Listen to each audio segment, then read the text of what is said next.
Good afternoon, everyone. Welcome to St Mark's, Pennington, and we are absolutely delighted that you've all been able to come along today and see the wall paintings and to hear Peter speak. Peter was here for some months, working painstakingly up on scaffold, working on the paintings on the east wall, and then after a short break, the north and south walls with a company, Miguel, who also worked. It was really lovely having them working here, actually. They worked really well with us. It was a real pleasure, and we got to see bits as they went along and heard bits about it. So we've just had a sort of taster of what you're going to get today, but this is going to be even better. Thank you so much, all of you who contributed, because obviously this is an expensive task to do, and it has proved so worthwhile. And we're so grateful that it's been done with such perfection. We were all amazed when we saw the difference that it made when the scaffolding was taken down.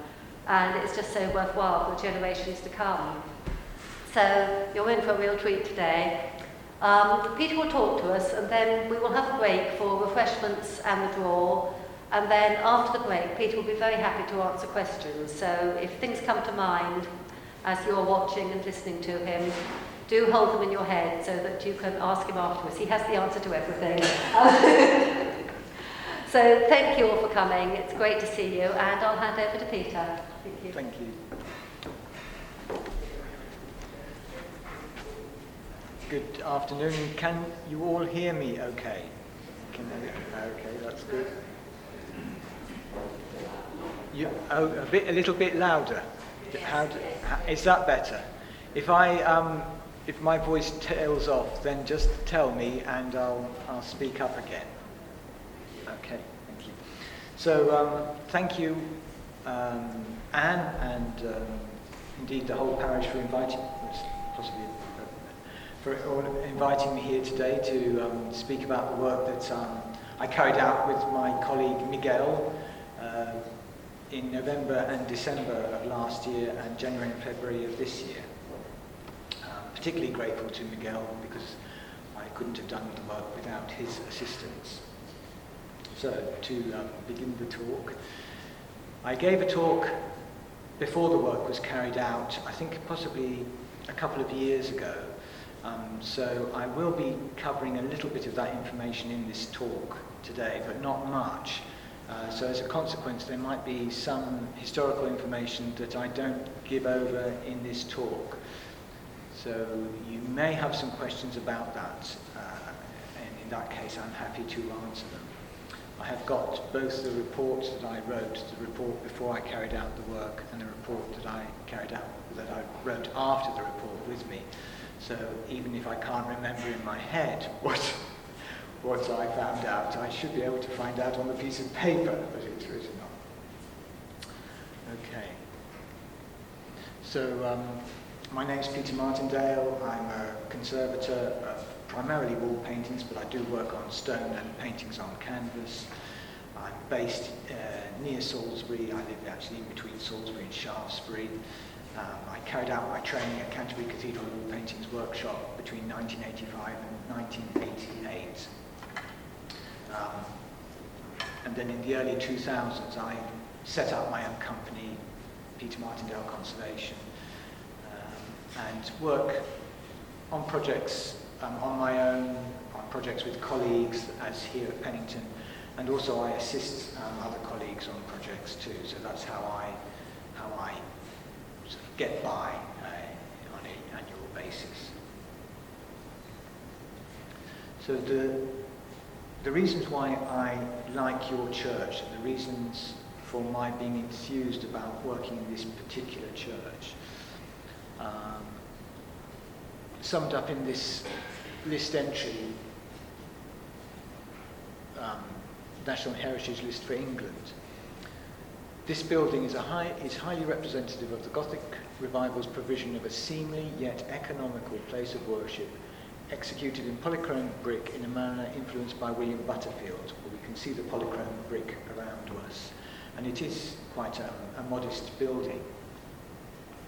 It is a little altered church, retaining its architectural integrity and completeness, and possessing good stained glass. In fact, I think you've had a talk here by a stained glass expert, so you have got some very nice stained glass here. The chancel has had two phases of embellishment in it, the wall paintings on the east wall and the wall paintings on the north and south walls. And I think that's what gives it, the chancel, quite a jewel-like quality when you visit the church, because you move from the nave into a very ornate chancel. And then there is a group value of the buildings with the school, the war memorial, and other buildings.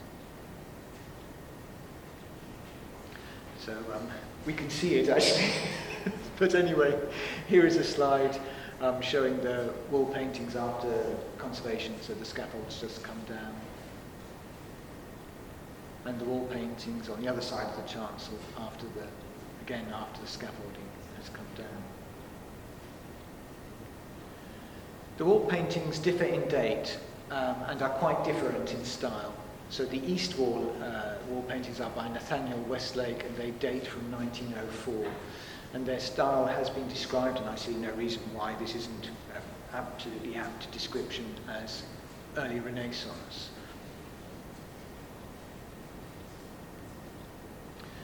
Those on the north and south walls, and these are photographs before the conservation treatment, are by William Akerman, and they are in quite a different style. They're in a sort of biblical or more illustrative style. And I think that the combination of the two is an interesting aspect of the decoration in the chancel, that you have got these two styles of wall painting, separated only by 26 years. All the paintings in the chancel are painted on canvas. So those by William Akerman on the north and south walls, and those on the east wall by Westlake. The canvas has been stuck to the wall, a process that's called marouflage. And here we can see the edge of a piece of canvas and the edge of a piece of canvas here. Here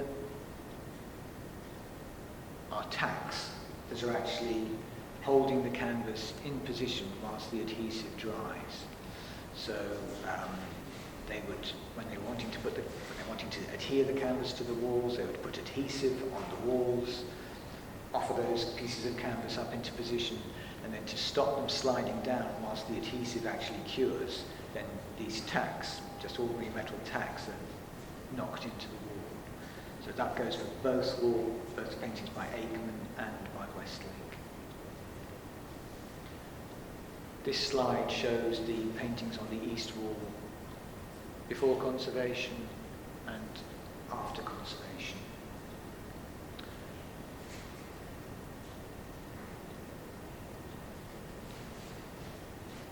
I carried out a condition survey of the wall paintings before the work actually began. And indeed that was what the previous talk was about. With full access from the scaffold, it was possible to obviously see an awful lot more about the wall paintings.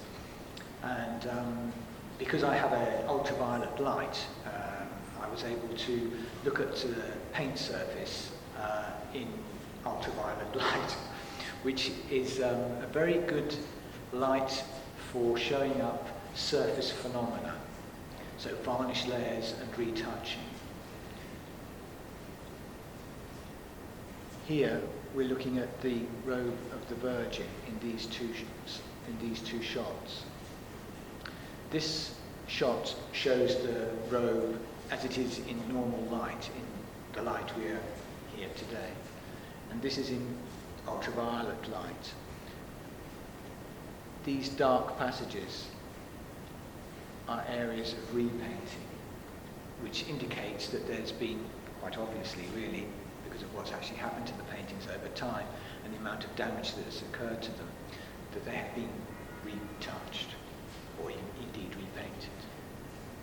Oops. Similarly, on the other side, John the Evangelist. This photograph shows his robes and heels in normal light, and this in ultraviolet light.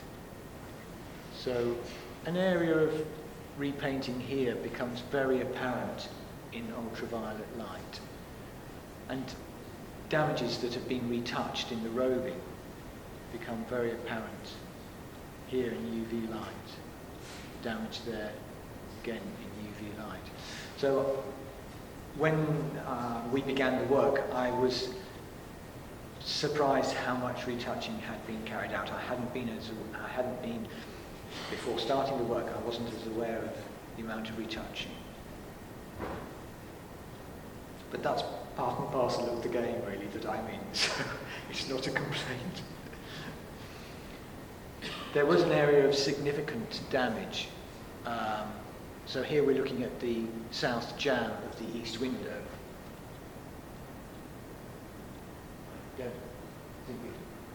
That's my point of picking it up. So the right-hand side of the east window. This is looking at the blue stars against the black and gold stars against the blue background in normal light. And this one in ultraviolet light. And it's possible to see that there's been quite a considerable amount of repainting going on here. So this star here, that's an original star, again an original star there. That's original paint around it. This is retouching paint. And this is a further phase of retouching. So again with the black star down here, black star's original, the blue around it is original.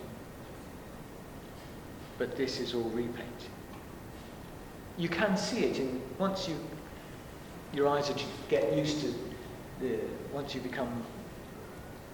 realise the extent of the retouching from the UV photograph, then you can indeed see how much there is almost in normal light too. Moving on now to the book that's held by Christ, the writing of which says, "I am the resurrection and I am the light." Looking at this area in detail here, this section here is all repaint. That is the original paint underneath. We were able to remove this thick overpaint because it was so thick in this particular situation, and we were able to do that with scalpels. It just happened that because it was so thick, scraping it off with scalpels was possible.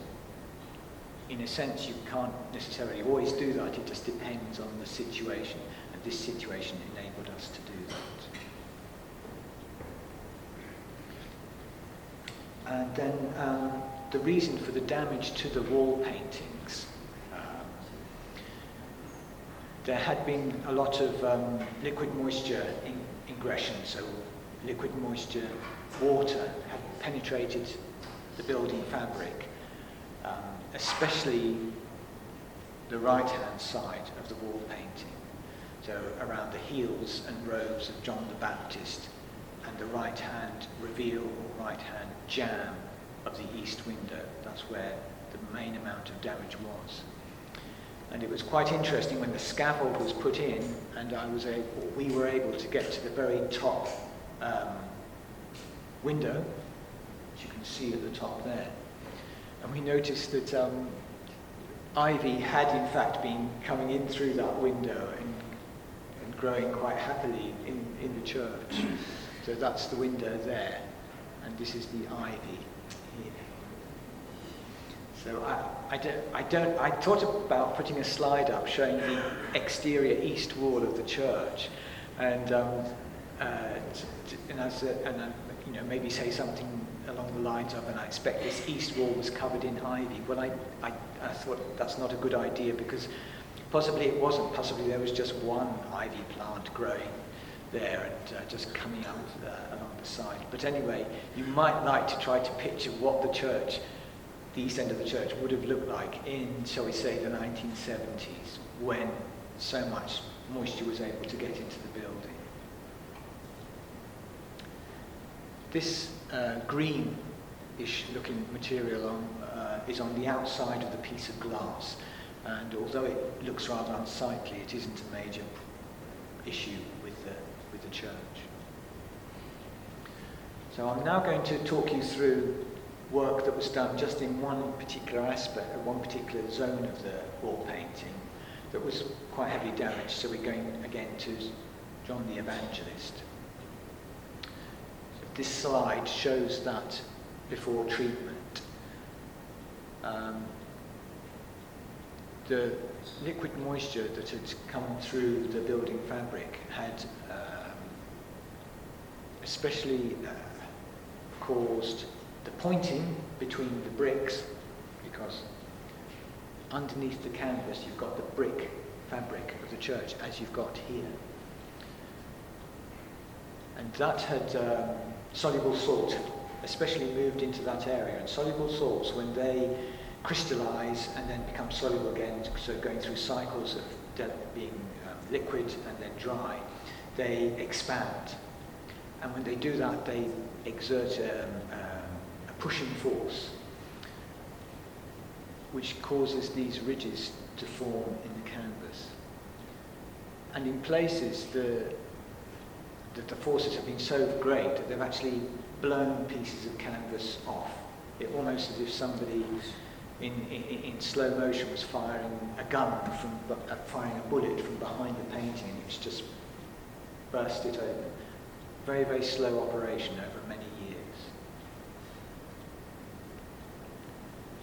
This is a detail from that area of the wall painting, showing where the canvas has been pushed from behind. And the material that was behind the wall painting in those areas was powdery, just completely powdery. It had no substance to it at all. So we removed that powdery material using the nozzle of a vacuum cleaner and just gently lifting it out, and also using a little puffer. You know those little puffer things? So you puff and then suck at the same time.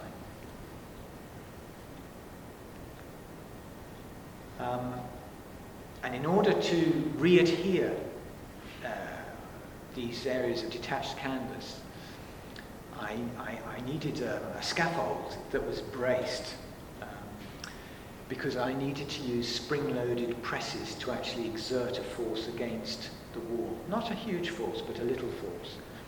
So these are the spring-loaded presses in position. The whole scaffold was braced with diagonals coming down. Those of you who were here will remember it, because it was quite an obstacle. So we're now looking at those presses,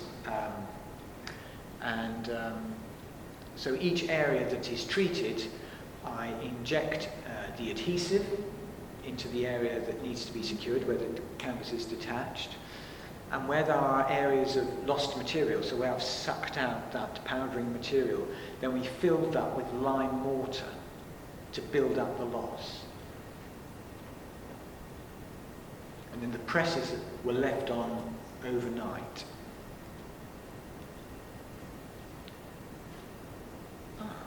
That's interesting.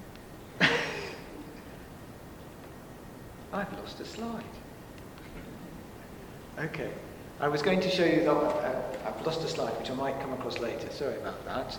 I was wanting to show you that area after it had been fully treated. But anyway, I've lost it. So I'm going to have to carry on. Excuse me for that. So, moving on to another area of damage that I have mentioned before, which was the south jamb of the east window. So this before any treatment, and again this before treatment. So with the UV light photographs that I showed you before, the amount of retouching here is considerable. So this is sort of showing that area in a little more depth. Detached canvas. So this area was, both these areas were very, very loose. And here I've been lifting them back so that I can remove loose material before actually putting them back into position. None of this canvas is original canvas. That canvas dates from a repair course of conservation in the past. So that's not original.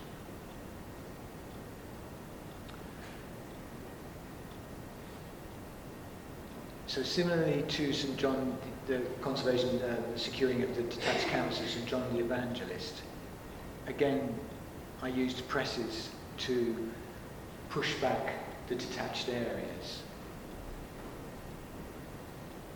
This was a particularly difficult one to get back into position. And then where material was in such poor condition, repair plaster was in such poor condition, we took that out and replaced it with lime plaster repair.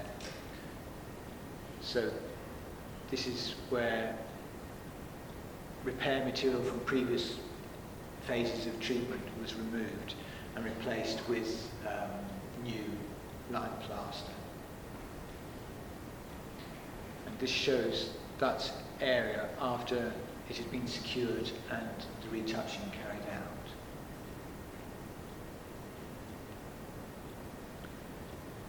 With these two images, I wanted to show you the difference between the north reveal, or the north jamb of the east window, and the south jamb.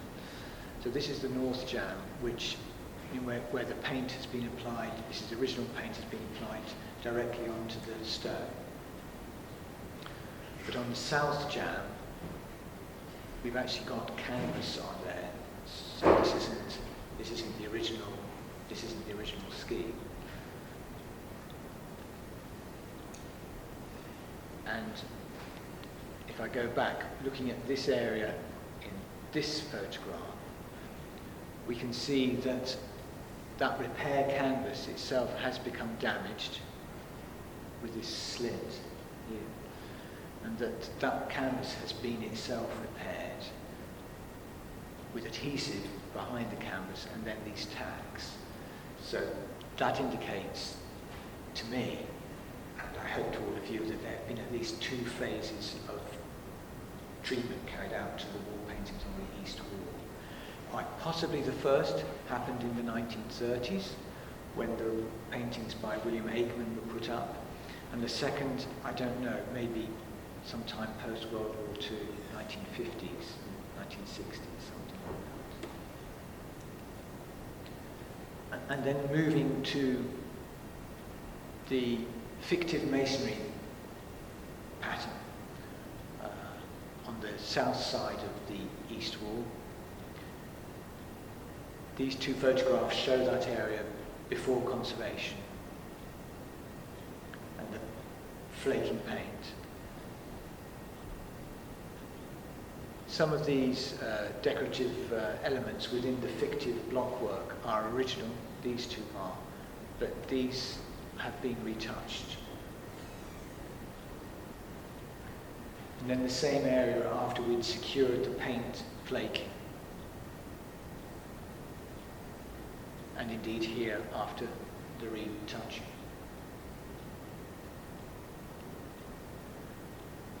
And just taking you through a similar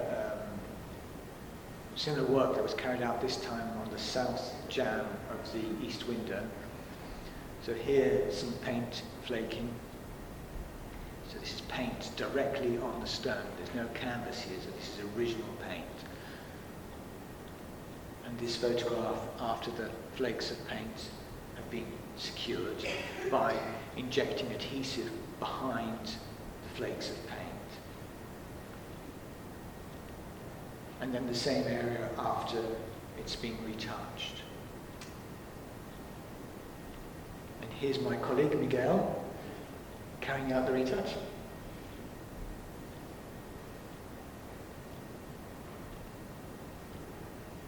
Oh, sorry.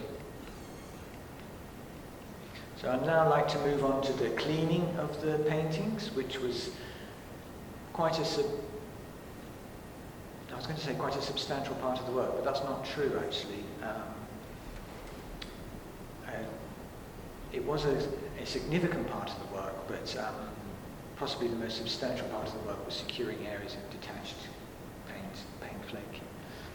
So we're looking at the book that Christ is holding, and this area has been cleaned, this area hasn't been cleaned. Looking at that area in detail, this area hasn't been cleaned, this area has been cleaned. We cleaned with a two-phase operation. The cleaning was carried out in two operations. So we removed surface dirt, first of all, using a dilute ammonia solution. That was a relatively swift clean. And then we removed a waxy, resiny varnish or coating using a mixture of xylene and isopropyl alcohol. Xylene is not a pleasant solvent, it's carcinogenic, so we had an extractor unit to take out the smell, and we wore masks to protect ourselves from the fumes. And again, a similar image to show you the result of the cleaning. This from the Virgin Mary on the Annunciation. Oops. And this showing the result that we were able to achieve on the fictive masonry in the lower part of the wall painting.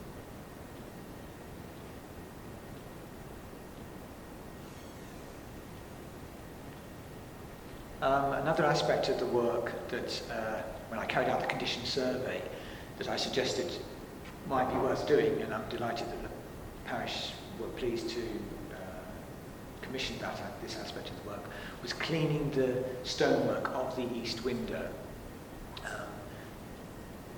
And here are a couple of tests. There's a latex solution that you paint onto the stone, allow it to dry overnight, and then peel away. It comes in various strengths, and we used the strong strength that gave us that result. This side has been cleaned, and this side hasn't been cleaned.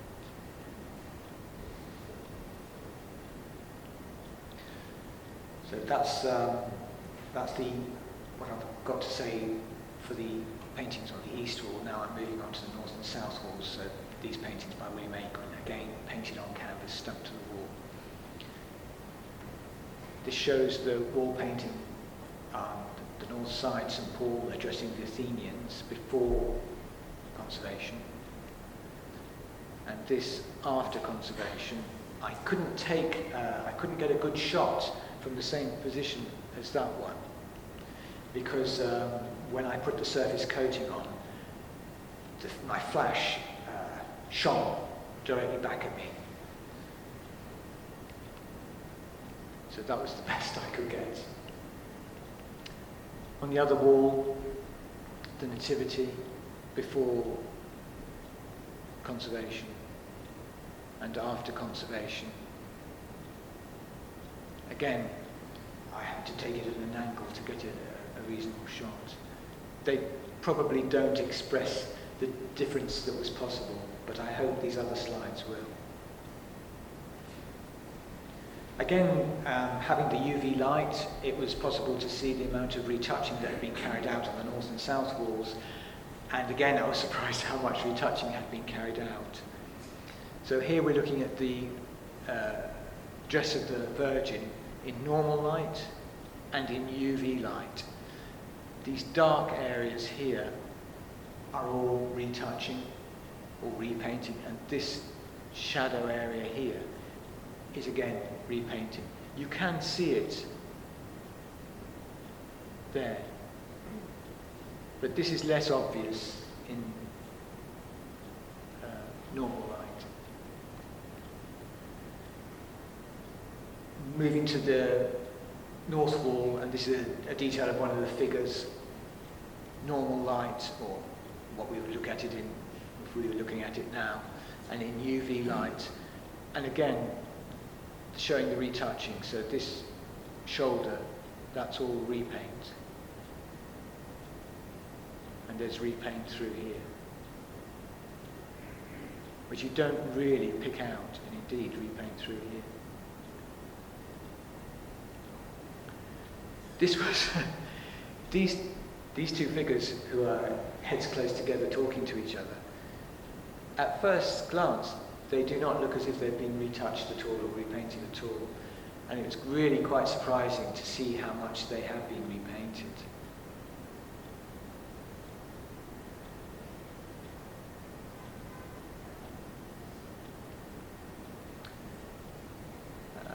An interesting aspect of one of the robes of the figures, which I'm showing here, is that close up there was what appeared to be a vertical orange stripe in a glaze, like a glaze. I can't believe that that's an original piece of painting. I think it must, I don't know how it's, what circumstances cause somebody to apply it. But it does also indicate another form of treatment.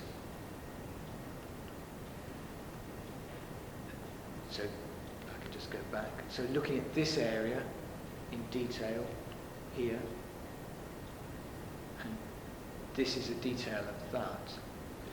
We can see that the canvas texture, which is like many hills and valleys, and the hills have been tipped. They've been, cleaning term.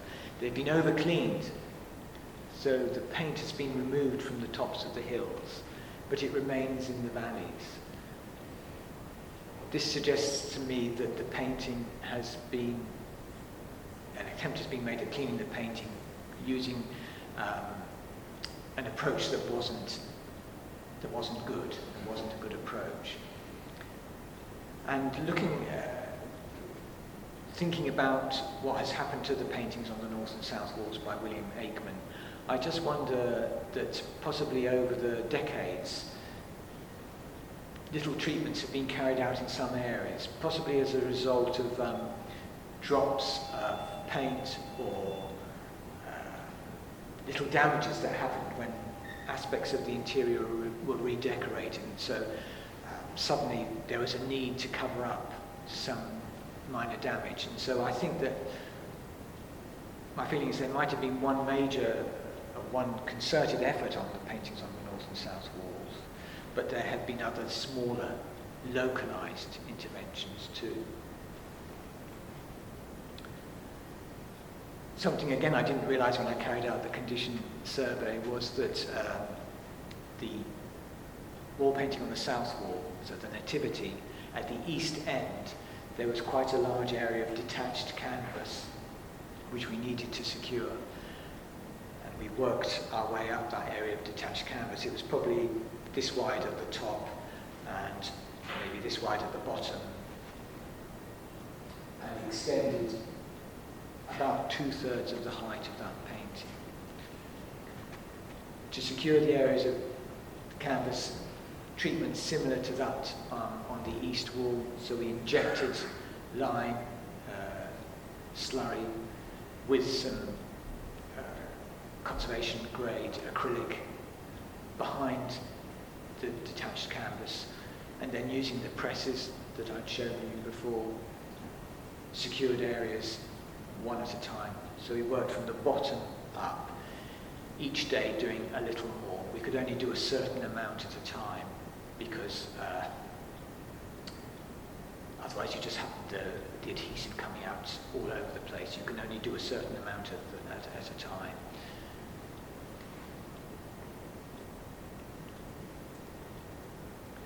And now moving to the cleaning of the paintings. So this is a little rectangle of dirt, or uncleaned area. This is the cleaned area around it. And again, a little rectangle that's been left dirty. Oops.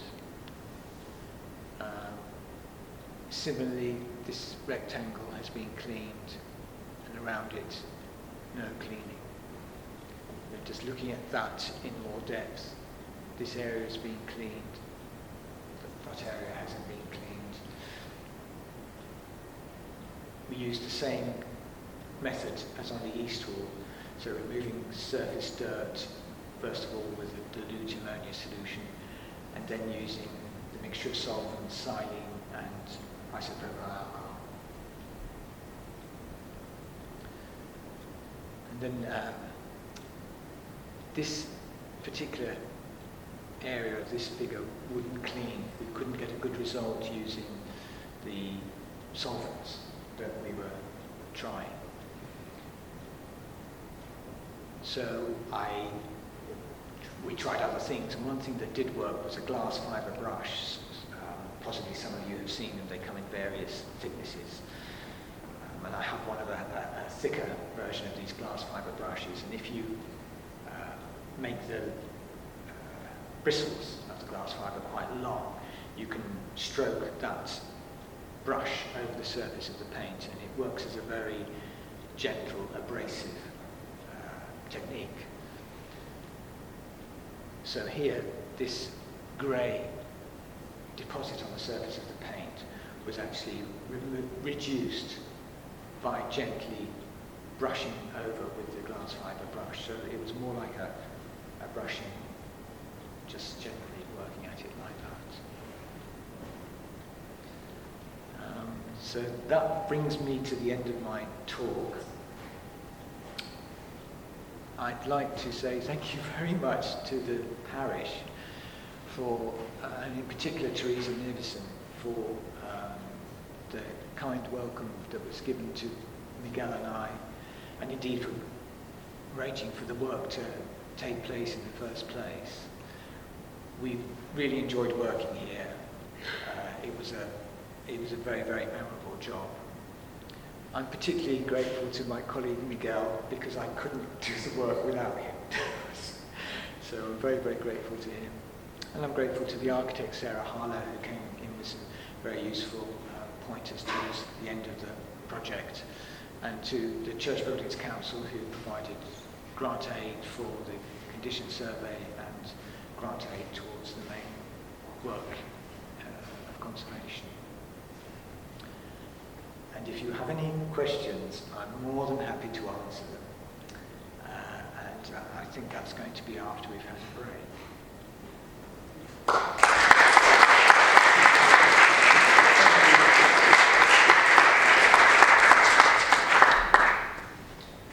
Thank you, Peter. The amount of detail that we've heard is absolutely amazing. It's incredible, and I was amazed at how many different techniques you've been using and how much damage there was of different sorts up there. I was completely unaware that so much had been retouched so many times. It's a relief now to have it done professionally and to know that this is going to last and be good quality for a good long time. So this is amazing. Thank you so much. And the photography you've done, you're obviously a photographer as well, because that photography and seeing the detail of that has really explained it so much more to us. So yes, I'm sure there are plenty of questions. So if you'd like to make your way to the back, there are refreshments straight through the doors at the back. And if you haven't bought your raffle tickets yet, here's your chance. And we'll have the raffle just before we resume again, for you to ask Peter your questions. Thank you very, very much, Peter. And I'd also like to say it's a joy having Peter and Miguel working here with us. It really did work well. Thank you, Peter. And enjoy your break, and we'll see you shortly.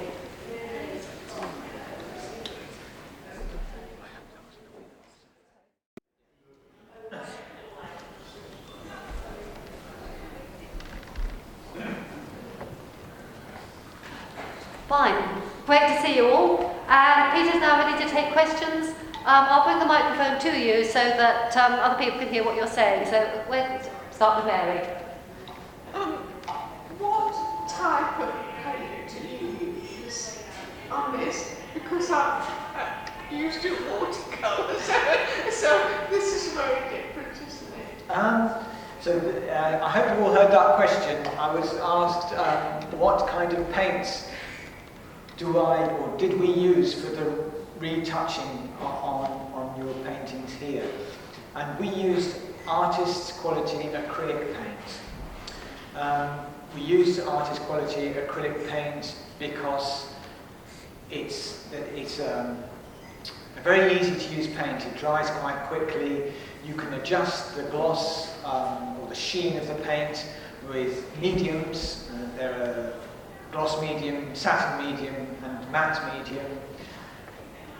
And because your paintings are in oil paint, then you can remove the retouchings that we've carried out with acrylic paint, because acrylic paint solvents will dissolve that acrylic paint that will not dissolve the oil paint.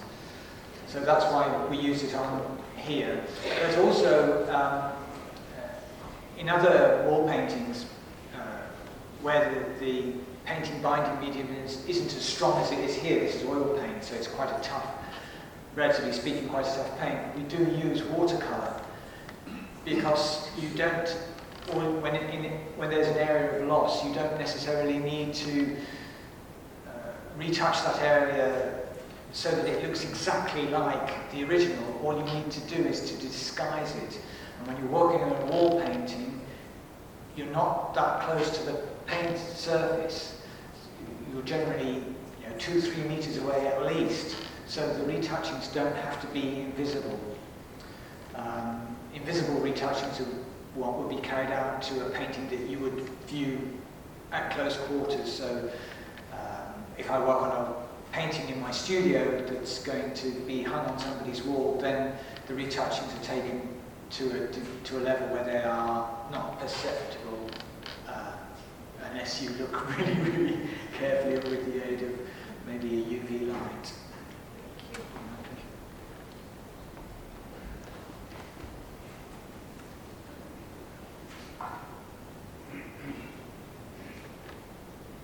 I've got 2 questions. One, were the original artists well thought of, and were they local people? And the second is it gold on the halos? Okay, if I answer the second question first, because that's easier to answer. Yes, it's gold leaf. They use gold leaf. And the gold has been applied using an oil mordant, so it's not water gilding, it's oil gilding, which is to answer that. Now, as with regard to the artists, just give me a second, please.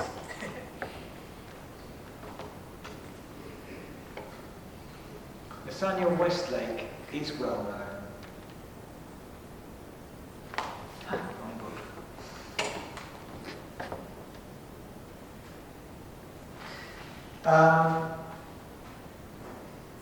He was a very skilled man, Nathaniel Westlake, without doubt. He worked on wall paintings and also designed stained glass, and he wrote extensively about his work and design. So I've got a list here of 7 books that he wrote. For instance, one of them, History of Design in Mural Painting from the earliest times to the 12th century, from the 2nd till the 12th century AD in 2 volumes. A History of Design in Painted Glass in 4 volumes. So he was a very skilled artist at that time. As I say, both in paintings and in stained glass. And I think that what's quite interesting about your east wall is that I feel that the design that he has applied, the layout of those paintings on the east wall complements the architecture very well, and indeed complements the stained glass in the east window. And another thing, and this is me speculating, so if you don't agree with it, that's fine, and be careful, don't, it's just my idea, okay? That's all, and I'd just like to share it with you. I feel that the lower part of the paintings on the east wall, so the Annunciation and the Crucifixion, in a sense, they are, in reality, they are real things that happened. They happened here on Earth. And you see them set in an architectural framework. And then above that architectural framework, I feel as if you then go into another dimension, a more spiritual dimension, a more heavenly dimension, where you have the Virgin and John the Baptist with Christ in heaven. So you're moving from reality, albeit a painted reality, to a more of a spiritual reality. And in a sense, you have that change between the paintings too and the stained glass. So I think that he was interested in design, and I think he's designed those paintings really well. If there was something that, where I think the paintings on the north and south wall shine, is in William Aikman, I think, painted figures beautifully. The chainmail on one of the kings that's visiting here, that's beautifully shown.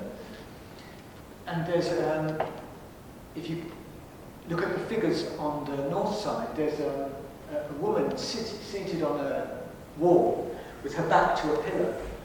And her complexion is sort of, a darkish complexion. And I look at that painting and I think that could be a painting painted by Gauguin. If you just take cut her out. So he seems to be reflecting those movements or be taking into account those movements from the late 1800s, early 20th century that were happening in the Impressionists and Post-Impressionists. But I think that his design isn't as good as, I don't think Aikman's design is as good as Westlake's design. I just wish on a bit more. Interestingly, William Aikman was the son of a landscape painter. And it's interesting that the east wall is a portrait, in effect, painting, if we think about it. Whereas the north and south walls are a landscape format. So possibly much more, Aikman might have felt much more at ease working on the north and south walls, thinking about his father being a landscape painter. That's, again, speculation. Have I answered your question, or have I gone completely? Where did they come from? Aikman. Yes, both artists. Oh, sorry, yes, they're not local artists. No. No. Sorry, just to... Aikman in 1934 moved to Sutton in Surrey, where he continued work until his death in 1959. And Westlake was London. Oh. Yeah. You mentioned the quality of the artistry, and the perspective is very good, and the figurative elements are very clear. I imagine that the artist would have had prepared something beforehand, by way of sketches or whatever. But how much do you think they did on the wall, or do you think there was a painting by numbers element to the canvases they put up? Good question. To stop me coughing, I'm going to have a slurp of water.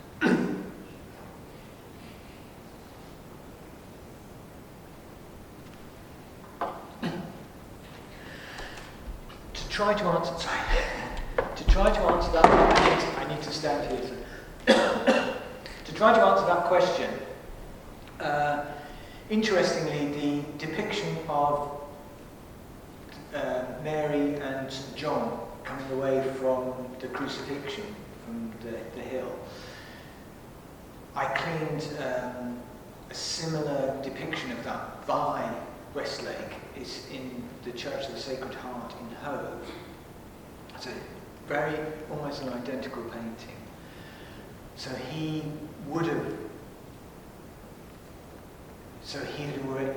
had already prepared that idea.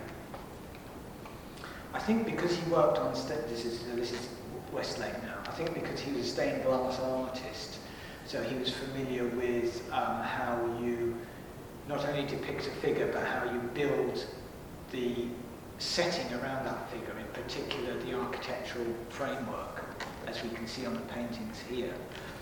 He would have had,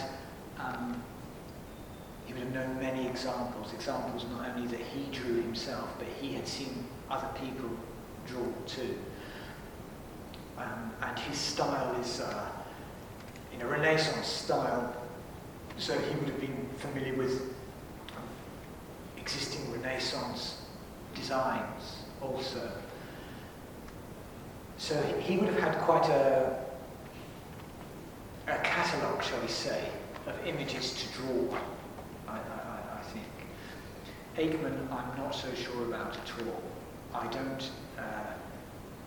don't know of any other religious paintings that he's painted. But my feeling with the Aikman paintings is that he's almost built them up as groups of figures, as if he may well have thought, okay, I need 3 kings, so I'll make a sketch idea for that and build that up. And I need an image for the Virgin and the Child. I'll come up with an idea for that and put that in. And then with the figure groups on the north side, this is just a hunch, he came up with some ideas of groups and then assembled them, like putting like collage into the shape, this rectangular shape. But I have no evidence to support that supposition that I've made with Aikman. Does that answer? Okay.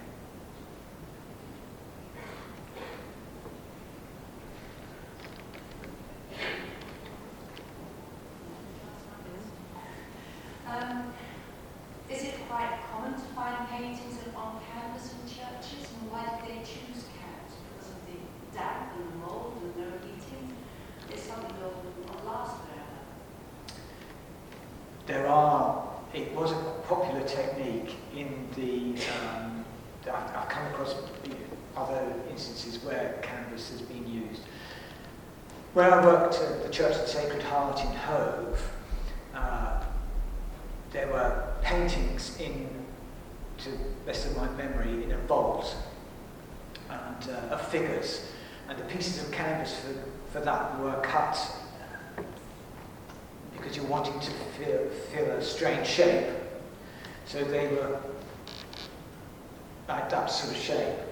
And with the way that the canvas pieces were stuck up onto the wall, I actually thought that he might have painted some of those in the studio first, stuck them on the wall, and then painted whatever embellishment he needed around them at a later date. With these, I don't know.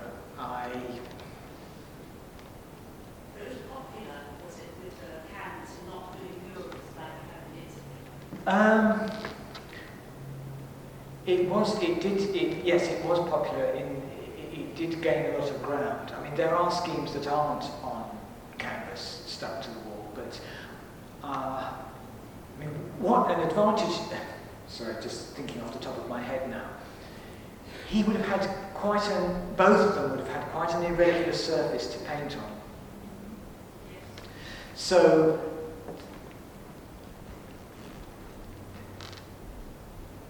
they possibly had a couple of options, either plaster and paint on, or canvas.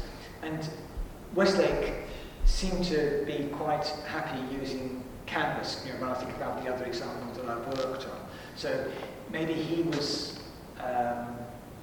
going, we all have things, if we were all asked to make a cake, we'd all make a different cake. We will approach it slightly differently, and I'm wondering if with Westlake that he was in fact following a line of a method that he was comfortable with, and so wanted to stay with that. And Aikman, I can imagine that if he wasn't necessarily a mural painter, that working on canvas would have been more he would have been more at ease working on canvas because he was familiar with that. But I'm really talking supposition. I'm not on good ground there when I say that. But with Westlake, I think it was the case that he could paint things in the studio and then bring them in and stick them to the wall and then make adjustments later. But I'm not necessarily sure he did that here. But he could have, for instance, in the studio at home, in his studio, he could have cut them to the size that he knew and to have done some preparatory work. Any more questions? Thank you very much. I've enjoyed your questions.